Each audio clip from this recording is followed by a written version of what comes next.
Everyone. आज मैं आप लोगों को श्री ठाकुर जी के अक्षय तृतीया के श्रृंगार के बारे में कुछ बताने की ट्राई कर रही हूँ। तो बहुत टाइम के बाद आज मैं आप लोगों को अभ्यंग स्नान दिखा रही हूँ ठाकुर जी का, कि बहुत सारे टाइम बताते हैं कि अभ्यंग स्नान किस तरह से करते हैं। तो अभी मैं वो दिखा रही हूँ। तो ये पाउडर रेडी ही मिलता है, जहाँ भी श्रृंगार मिलते हैं ठाकुर जी के वहीं ये पाउडर रेडी मिलता है। कई लोग घर पे भी बनाते हैं, पर मैं रेडी ही यूज़ करती हूँ। ये आंवला, चंदन, फिर गुलाब जल, इस तरह से सब कुछ ऐड करके ये पाउडर बनाते हैं। पर ये अभी मैंने ये रेडी ही लिया है।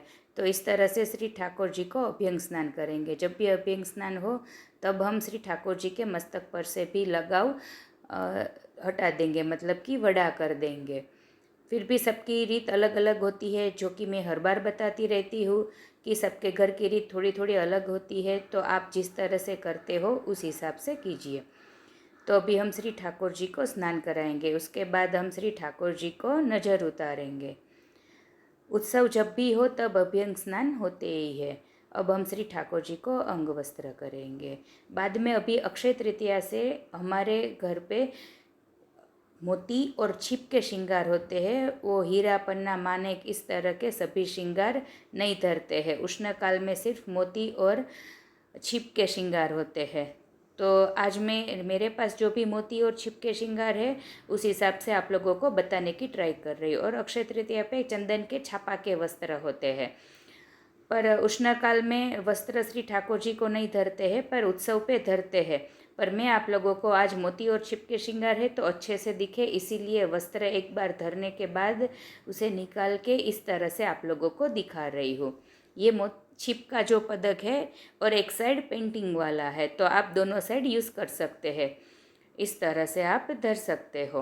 और हाँ, मैंने आज उस पर कुछ लिखा नहीं है, तो आप प्लीज़ जो भी मैं बता रही हूँ वो सुन के समझ लेना। नहीं तो हर बार मैं एडिटिंग करने के टाइम पे सब कुछ लिखती रहती हूँ कि ये श्रृंगार ये है वो है। तो आज थोड़ी सी जल्दी होने की वजह से ये लिख नहीं पा रही हूँ, तो आप अच्छे से सुन लेना। तो ये मोती और छिप के श्रृंगार, और लास्ट में हमने ये श्री ठाकुर जी को हार धरा है, इसमें भी मोती के पदक है। इस तरह के पदक रेडी मिल जाते हैं, सभी श्रृंगार की शॉप में मिल जाते हैं इजीली। ये हाथ है श्री ठाकुर जी का, इसमें पदक जो भी है वो छिप के है। आज मैं बहुत सारी बातें फिर भी बताना भूल गई हूँ, मतलब कि आप लोगों को वीडियो में दिखाना भूल रही हूँ, जो कि मैं आप लोगों को इस तरह बता दूंगी। और ऐसा लगे तो फिर से उष्णकाल के सेवा श्रृंगार के इस तरह के बारे में आप लोगों को, जो भी उष्णकाल की सेवा हो वो मैं आप लोगों को बताऊंगी। अभी जो ये ब्लैक कलर का है वो लगाव है, ये लगाव श्री यमुना जी के पाव से है। लगाव के बिना श्री ठाकुर जी के श्रृंगार होते ही नहीं है। ये कुले पाग है, इसके ऊपर हमारे गुरु घर पे कुले पाग के ऊपर अक्षय तृतीया के दिन सहरा धरते हैं। कई लोग बताते हैं कि ये नहीं धरते वो नहीं धरते, पर मैं हर बार बताती रहती हूँ कि सबके घर की रीत थोड़ी थोड़ी अलग रहती है। तो आप अपने घर की रीत के हिसाब से कर सकते हो। और फिर भी मुझसे कोई चूक हो जाए तो आप मुझे क्षमा कर दीजिएगा। अभी जो श्री ठाकुर जी को मस्तक पे कुले पाक के साथ सहरा धरा है, तो इसके ऊपर जो त्रवल आता है वो धरते हैं या नहीं, सबके घर में अलग होता है। तो मैं अभी धर रही हूँ, आप अपने हिसाब से, आपके गुरु घर के हिसाब से आप देख लीजिएगा।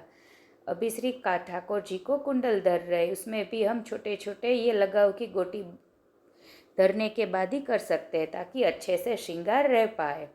अब हमारे प्रभु का छोटू सा ये नकवेसर है, देखिए ये चंदन की ओढ़नी है। और कुले जोड़ उसके ऊपर 5नी जोड़, मतलब कि मोरपंख आएंगे, वो भी अभी मैं आप लोगों को धर के दिखाऊंगी। ये श्रीहस्त के नीचे रखने का तकिया, ये भी वाइट कलर का होगा। और ये चोटी बिल्कुल सिंपल सी है, मेरे पास अभी मोती की ज़्यादा सजावट वाली चोटी नहीं है। ये देखिए, ये मोरपंख, ये 5 की जोड़ है, ये भी कुले पाग के ऊपर हम धरेंगे। इस तरह से अक्षय तृतीया के श्रृंगार कुछ बताने की ट्राई कर रही हूँ। और गादीमाला में भी मोती और छिपके होते हैं। अब फिर भी हमारे पास जो भी है इस हिसाब से हम करने की ट्राई करेंगे। जो भी मेरे पास मोती की गादीमाला अवेलेबल है वो आपको बता रही हूँ।